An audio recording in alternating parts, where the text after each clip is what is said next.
And rolling. All right, this one should be entitled "The Kings of Tupelo: Cast of Characters." Period. Who is Paul Kevin Curtis? With a question mark. All right, so three, two, one. The Kings of Tupelo. I thought it would be a really good idea to run through for you a list of the cast of characters. This is actually going to be a little more involved than I thought. Today is the 27th. I should be able to have this finished by the time that it airs, the actual series airs. This first one's going to be about Paul Kevin Curtis. Who is Paul Kevin Curtis? I'm not really that familiar with that guy, actually. Never part of the same scene that I was in. There was no natural crossover between my COI and his, other than his brother Jack Curtis. And the details on that is that Jack managed an insurance brokerage for one of the companies that I too represented. Jack, in order to keep the marketing kickbacks from that company's lead generation, found a loophole to the exception that you can't bonus yourself what's called lead money. So he hired family to run, I put that in quotes, the lead company. Family, meaning Paul Kevin Curtis, his brother, who really did nothing, but he was a name on paper, and Kevin Curtis's ex-wife, Laura, who managed that fake company. Now, in 2007, I added that same insurance company to my business holdings, which included, of course, Jack as the branch manager and Laura as the sales manager. I had never met Curtis until then, which is 2007. The primary way in which he's relevant to this case, the Kings of Tupelo story, how he's relevant to the KC letters, is that it was him that was the original arrested suspect. He was arrested for actually being the mailer. Literally, his arrest affidavit is for the mailing, not the making, but the mailing of the KC letters, considered to be threats, I guess, even though if you look at the wording of it, it doesn't look like he was very specific about it. It's really not much of a threat. It's kind of vague, but still with good reason, because he was the mailer. The FBI kicked him around in court for a few days until his attorney, Christy McCoy, made a deal with the DOJ. So what was that deal? The deal was to help the DOJ get Dutschke, help the DOJ get me. And so he, through McCoy, he agreed. And then he was released. Went on kind of a media tour to blame Dutschke, and so he did.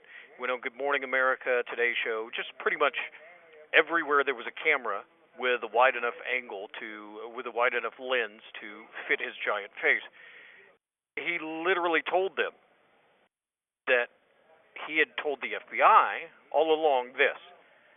And I can't do a Kevin Curtis voice because I don't really know it very well, but I don't know anything. I don't know anything about rice, and I don't even eat rice. I don't know anything about anything. I'm clueless, but Dutschke did it. Now, think about that for a second.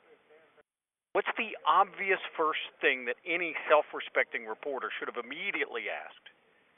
Obvious. Even to a child, it would be obvious. Well, Mr. Paul Kevin Curtis, you claim you don't know anything about anything.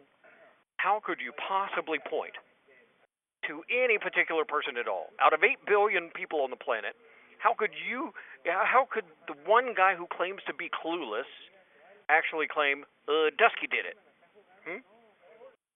But of course, no reporter bothered because there are no self-respecting journalists anymore. Seriously, see if you can find even one excerpt where that obvious question was actually asked. It wasn't. I mean, why bother finding out the truth? Your readers or your viewers they don't care, I guess. Just after he was arrested, the street level FBI, who hadn't yet been informed by their upper management that they were just kind of being used in a larger op, they released his background to us, and we found out about it, via the press, and it was all very weird stuff, really. I honestly Cannot think of anyone in my life who can come close to any of these kind of to this kind of history or claim. First off, the feds and their sycophantic press, they revealed that Kevin Curtis was an Elvis impersonator by occupation. And that's as they put it. That's not his hobby, but they claimed it was his actual job, his actual occupation. I don't know about you, but where? Where who's hiring Elvis? That's just strange. That's strange enough, really, and because it's not a job. Who on earth in North Mississippi or anywhere else in your town or whoever is hiring Elvis impersonators? When's the last ad you've seen for an Elvis registered Elvis impersonator? What employer in Tupelo is doing it? Lazy Boy? Do they suddenly need Elvis impersonators for some reason? Toyota? Cooper Tires? McDonald's? Hey, media, what the heck are you talking about? That's not a job. Probably not even in Vegas. I'll bet you'd have a hard time finding a need for Elvis impersonators, even in Vegas. Anyway, you can't trust the press. You can't trust the FBI to tell the truth anyway. He does claim that he was, get this, I'm not making this up. He does claim that he was once a janitor at the North Mississippi Medical Center, which is the hospital complex in. This call is from a federal prison. Until they fired him for, get this, essentially spouting lies about them to the public. Let me restate this so that it's clear to you. The janitor of the Tupelo Hospital was fired after just a few days on the job. Fired because he was publicly spouting lies about the hospital. Are you kidding this? Fired for publicly making false claims about his employers, kind of slandering them. And it's my understanding he still is. But before the janitor got fired, he found a way to kind of feed his narcissistic lust for fame by organizing a newspaper article about how he and the hospital's new janitor can sing Elvis tunes. Well, whoop-de-frickin-do. Only in Tupelo would anyone give a damn about that. I can go to any karaoke club, any karaoke night at any backwater bar and see karaoke performance, Butcher, Kentucky Rain, or Blue Suede Shoes, or whatever. What it does show us is that, well, I mean, it's kind of obvious what that shows us. The FBI's background and the press told us then the hospital had even gotten a restraining order against that guy. He's not allowed anywhere near the place. A hospital. You imagine? Have you ever heard of anyone at all, who is so bad that they're not allowed to go to the hospital? I sure haven't.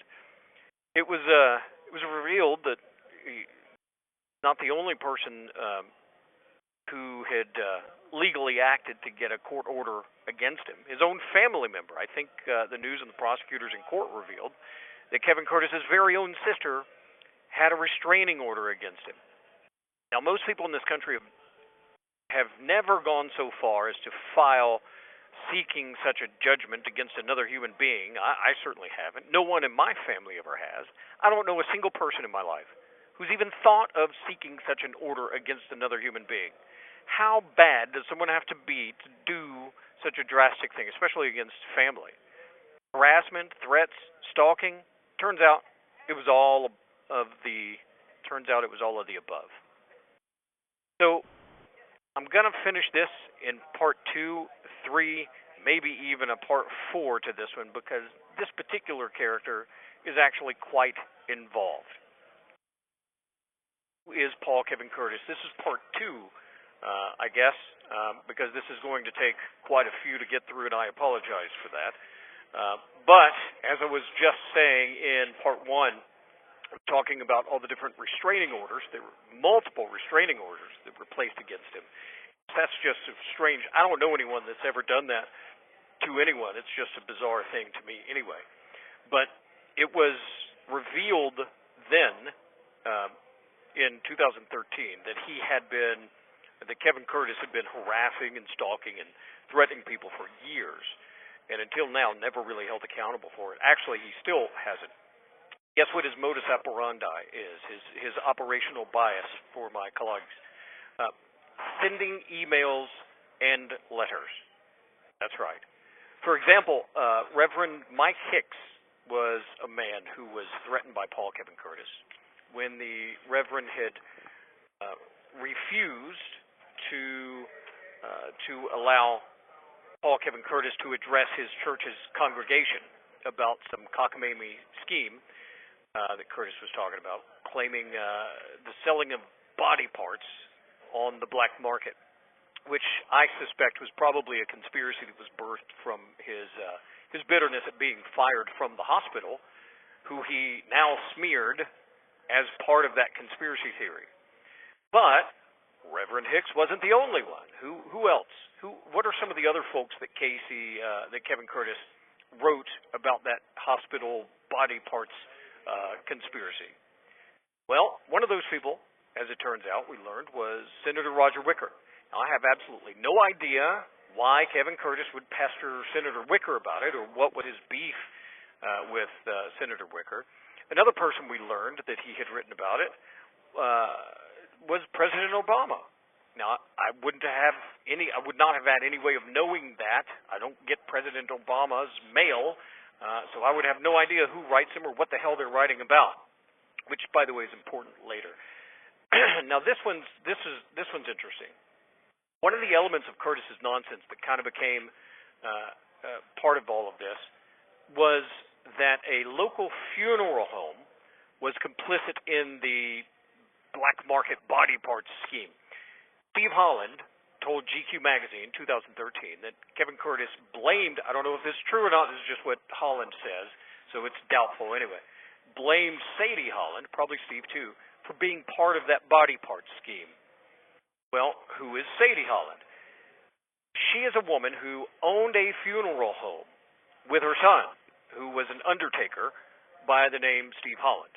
But she was also a justice court judge, and the court testimony of 2013 revealed that Sadie, this same woman that Curtis was publicly kind of blasting as part of his body parts conspiracy, is also the same exact judge who had sentenced Paul Kevin Curtis to a year in jail. A year in jail. For what? Well, apparently, assaulting the Lee County District Attorney, and with a gun, over a guitar performance or something. Listen, folks, you can't make this stuff up, even if you tried to. This call is from a federal prison. Thanks, we knew that. It's just too crazy. Everything surrounding that place is crazy. Listen, I'm in a U.S. federal prison right now. People all around me are certified nuts. My cellie, I put that word in quotes, is a guy who has 8 life sentences plus 240 years. And he's still less crazy than most of the people in that place. So I mean it. Anyway, then it was revealed that Curtis, even by his own admission, actually was unemployed. He was unemployed and on Social Security disability, living in a government housing project, which is where they arrested him. Well, what's the disability, you ask? Well, good, because no one in the media bothered to ask. He had been mentally disabled, or deemed mentally disabled, by some judge somewhere, I presume. And this obviously means that his employment at the lead company, as hired by his brother Jack, was illegal, making it fraud, making it that the people who committed that fraud would be Jack and Kevin Curtis and whatever attorneys helped him get that, either the Sheltons or Christy McCoy, meaning whichever attorney applied for that monthly Social Security disability check for Kevin Curtis also committed fraud, since he claimed that not only was he unemployed, but he couldn't be employed, even though he was, on paper, employed by Jack. Anyway, I wish all that was just all there was, but unbelievably, there's more. Now, here's where our COI began to, cross a couple of times. In 2007, he showed up at a closed meeting, which was for agents only, which was for insurance matters. Ironically enough, that meeting was right across the street from the very hospital from which he was banned. Uh, I can't make this stuff up, folks. The only reason he showed up at this meeting, he claims, or still claims, was to meet me. Now think about something. The only way he could have even known about it, or known that I would probably be there, was his wife or ex-wife, whichever she is. Only she, an agent, could have actually told him that. At one point, then, on that day, he did approach me to convince me to run a news story in the newspaper making his black market body parts accusation against the Northeast Mississippi Hospital. I swear all of this is for real. Now, I guess since he knew that I owned that newspaper, that I would loan my voice, my printed voice, to his delusions. But I didn't. I declined. It was not right for business. It was not the right political move for me. Plus, he, even to this day, offers no details whatsoever which can actually be followed up on. In other words, there's nothing about what he's saying to get a hold of, to find out exactly or even roughly what the hell he's talking about. Nothing. There's not been anyone ever come forward to say, hey, I lost my arm somewhere last week, but today I think I saw it on some other fella. There's been no report anywhere of someone discovering their liver at the checkout stand of some black market somewhere. And by the way, where is this black market? Do they have home delivery? There's no detail to this story that he ever gives which allows someone to kind of dig around, turn over rocks, or follow breadcrumbs, whatever, discover, oh, so that's what he's talking about. You understand? Because the press doesn't care. They just let him spew it. So no, his claims are always tied to nothing because they're BS. They're lies. They are complete fabrications. So why on earth would I have allowed that to go to print in my newspaper? Seriously, why? Unlike CNN, MSNBC, New York Times, Washington Post, LA Times, Huffington Post, ABC, Public Radio, PRN, CBS, GQ Magazine, Al Jazeera, every other newspaper on the planet, including everything owned by Gannett and the Associated Press, I'm not going to co-sign lies. They do. They obviously do, and they have. We also learned in 2013 that a few years before Sadie Holland had sentenced Kevin Curtis to jail, that he had held a woman hostage at gunpoint in Chicago. Now, at the moment, I still have more to go, believe it or not. So there's going to have to be at least a part 3, so just stand by for that one. This is the Kings of Tupelo cast of characters. Who is Paul Kevin Curtis? This is part 3. In part 1 and part 2, we covered quite a bit. Some stuff that's kind of unbelievable. I bet you there's no one in your life that you can say comes anywhere close to all of that. But here we are in part 3, and believe it or not, there's actually more. One of the things we learned about in 2013 was that there was some guy who lived in Boonville, which is a kind of a Tupelo sub-rural, who Curtis had claimed was some sort of a rival, using that word. And Paul Kevin Curtis claims this guy burned down his house. We learned that he also claimed that the agency and some unidentified G-men, and I'm using quotes, had poisoned his pets, poisoning people with chemtrails, and even blew up his car, according to his claims, and apparently without him in it, I guess. None of that makes sense, and maybe there are a few things, a few details there, trying to get a hold of and say, oh, well, maybe this is what he's talking about. But even those don't offer sort of nefarious explanation. The house fire that he talks about, it seems, was just a kitchen fire, probably accidentally started by him. Pets, well, you know what? Eventually pets just die every time. Every pet. Chemical trail poisoning, stop it. Enough of that nonsense already, people. Stop that nonsense. It's just simple condensation. Get over it. Now, the blowing up his car bit, that one's just plain silly. And if we were going to blow up his car, why wouldn't he be in it? Or was he? when it blew up, was he driving it, or it just did he just blow the motor? Was there a fuel line leak? Was there a fume ignition while refueling? How did it happen? See, he never gives any details to actually follow up on, which I guess is fine, since no one in the press anywhere has even bothered to ever try. No one bothers even getting a single detail about it. They just let that claim just kind of hang in the air as if that's all that there needs to be said, and that's silly.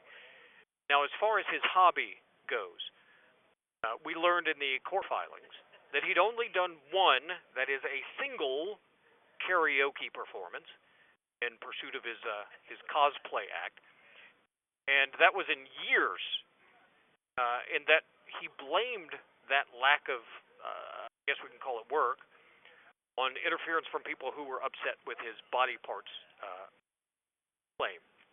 Now, according to what everyone is actually telling me, is in the Kings of Tupelo trailer, Paul Kevin Curtis actually makes the claim now that I am the one who, quote, made his life a living hell.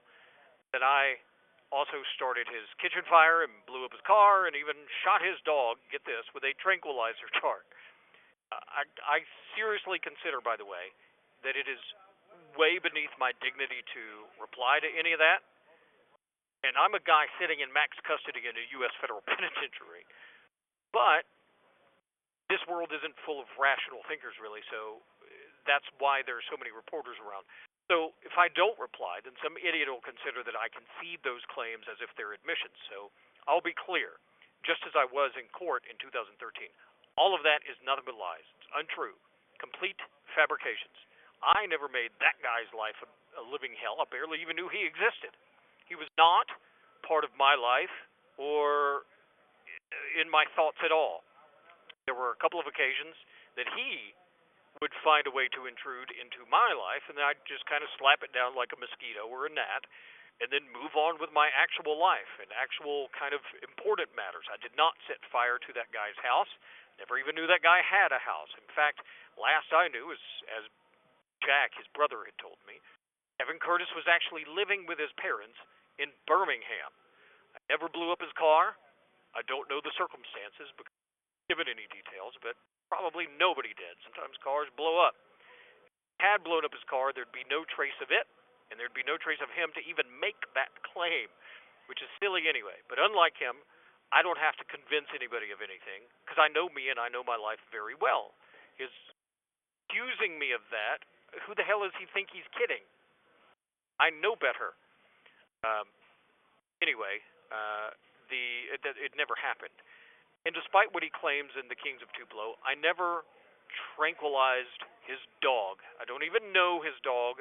I'd never do that to someone's pet dog. I happen to love dogs. Dogs are good people.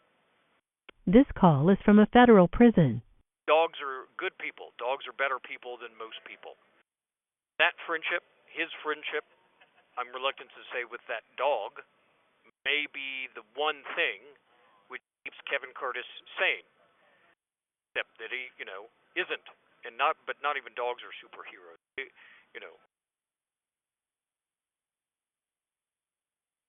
The other things I know about this dude are not from his reported background, but actually from personal experience, which is very, very limited. I only ever seen him or interacted with him 3 times, really, maybe 4.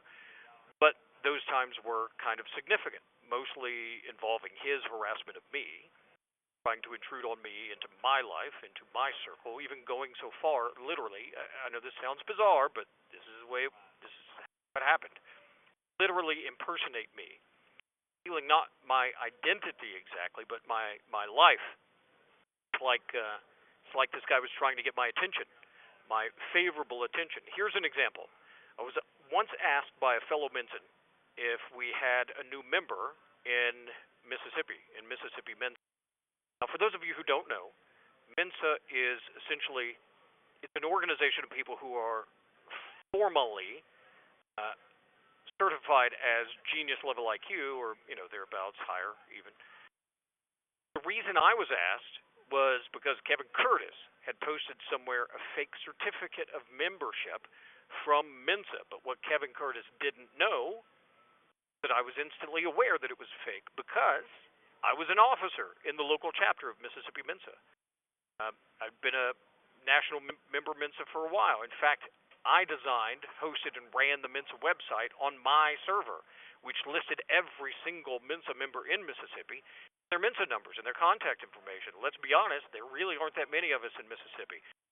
Mississippi maybe had like 12 at that time, and he definitely is not one. He's not on the list. He didn't know that I would know that. Maybe I think he thought I'd hear about it and reach out to him and say, "Hey there, fellow Minson," but there was no chance of that because it was a fraud, plain and simple. And when I called him out on it in an email, he didn't like it so much. Circa 2010, somehow that email has now become semi-famous, which is also, I think, stupid. We now call that the dumbass memo, I think it's called. So once again, though, I was on his enemies list, just like Reverend Hicks, like Sadie Holland, just like Senator Wicker, and just like President Obama. Now, I moved to Tupelo full-time in 2001. KC letters were in 2013, so out of over a dozen years, I only encountered this dude a few times, and each time was very brief. There was no rivalry, unlike what the press keeps falsely reporting. I don't understand that. Stop doing that, press. It makes you look silly. Rivalry about what? Music. Some reporters claim that. Nope, that's not possible. He was not actually part of any actual real music scene, and even the few cosplay karaoke gigs he did during that 12 or 13 years were tiny. They were local only. They were invite only kind of events. There were no ticket sales. There was no real venue. There was no real scene involved. One of my extracurricular retirement gigs was, in fact, the music business, but I was not local. Did a few festivals on the larger stages and events in Tupelo, but most of the performances were national tours all over the entire country. All over the entire country, really. I can finish this up in a part 4. Don't worry, part 4 is not going to last very long, probably maybe less than a minute. And then we get a chance to move on to some of the other characters, like Steve Holland and some of the others. So stand by for part 4. All right, there's some stuff I had forgotten from the previous videos about Paul Kevin Curtis. This will be a quick one. I think it's important to remind you again, by the way, that Paul Kevin Curtis was fired from the hospital because of his pathological obsession with attention seeking. And his typical MO is by fabricating lies, the kind with intent to cause harm to people. Now, this is not my opinion. This is historical fact. It wouldn't matter if I was ever on the planet. That's him, and that's his historical fact. And maybe that's part of whatever it is that's his officially documented mental disability. And maybe that's of a completely different manifestation. That firing and other serious repercussions of his actions are more than just his delusions, but they're also his intent. Almost always intended to be harmful to someone and to be deceitful. Even to this day, at this very moment, even as the Kings of Tupelo is being released and the trailer is running, he's still at that deceit. There were instantly 100 different personalities on Facebook discussing the Kings of Tupelo trailer, just the promotional. 80 of those were all one guy, posing as the others, the other 80 different phony Facebook accounts. All 80 were finding ways to praise Kevin Curtis and to blast me, kind of hyping him. The irony is that the one guy behind all those 80 fake Facebook accounts is Kevin Curtis himself. He's actually catfishing himself. His various account personalities, they even talk to each other. I put the word talk in quotes there. They even talk to each other, publicly, of course, not sending messages to each other, just to kind of elevate us. This call is from a federal prison. And to demean others, such as the fake account literally called, get this, Billy Bobby. That's actually him. Billy Bobby is not actually a person. it's one of Kevin Curtis's multiple personalities, I guess. Now, I'm in a federal prison. I have no Facebook. I have no internet, and even I know that. So his deceit is really fooling no one, but he still does it. It's a pathological self-obsession. I call it lame syndrome, LAME, which really just stands for, hey, look at me. So why did he participate in this whole thing? Well, it's very simple. His attention-seeking behavior. This is what I need to remind you of. To the Good Morning America and the Today Show and to others, in 2013, he actually told you in public that this arrest that he, is so suffering, that this arrest was actually the best thing that ever happened to him. He said he was going to get book deals and movie deals. So that's his rationale for all of this at this moment. Anyway, that's just something I had forgotten before. Probably should have brought it up to you. I'm looking forward to his book deal and his movie deal. The best thing that has ever happened to him was this case and this arrest. And now we are expected to believe that we have reason to feel sorry for him? Stop. It's one or the other there, fella. Pick one.